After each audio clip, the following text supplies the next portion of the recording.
ইমান দাম দি অনা পিছত যদি ৰুটিটো বনাব নোৱাৰো কেনেকুৱা হ'ব বাৰু। আৰু আমাৰ মায়ে ৰুটি বেলি বেলি ভাগৰি পৰিছে, মানে ৰুটি নহয়হে নহয়। এতিয়া কেনেকৈ কি কৰোঁ এয়া চাওক, একো বুজি পোৱা নাই। কোনোবাই জানিলে জনাবচোন বাৰু এইটো কেনেকৈ বনায়।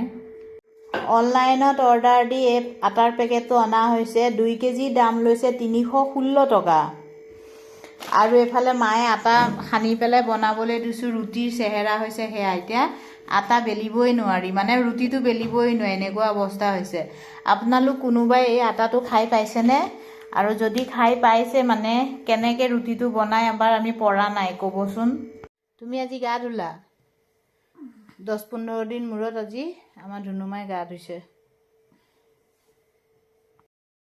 ধুনুমাক গা পা ধুৱাই মেলি ময়ো গা ধুই আহিছোঁ। আৰু আহিয়ে খাবলৈ মানে গ্ৰীণ টি বনাই আছোঁ। এতিয়া 1 কাপ গ্ৰীণ টি খাম। হৈ গ'ল গ্ৰীণ টি, এতিয়া খাই লওঁ।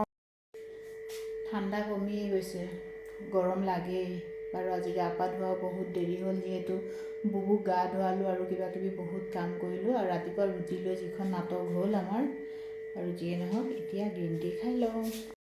আমাৰ আইমলা আজি গা পা ধুই একদম ধুনু ধুনু হৈ আছে। গা ধুৱাই দিছোঁ, ধুনু ধুনু হৈ আছে। গা ধুৱাই দিছোঁ যে সেইকাৰণে মুমু দিছে।